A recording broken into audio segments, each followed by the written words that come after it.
Well, I don't know about you guys, but I just heard December 23rd, today, 2020, unexplained explosion and fire destroy world's second largest pharmaceutical factory producing precursors for hydroxychloroquine, HCQ, huh?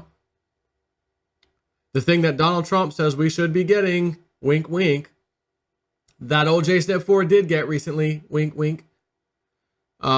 Prepare for supplies to tighten for the cheap, effective therapeutic treatment for early stage COVID-19 infections, HCQ, according to this article.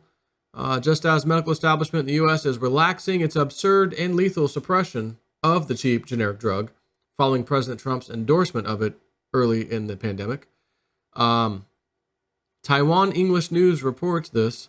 An explosion at a pharmaceutical factory in Taoyuan City left two injured and caused a fire early this afternoon, December the 20th. Now, this is being reported 23rd.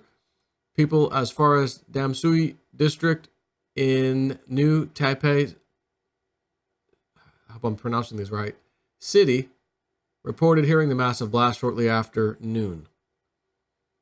So, that's all I need to know if I'm wondering if HCQ is the right thing for me. The deep state attacks it. That's all I need to know. Yeah, I think I'll go buy some more.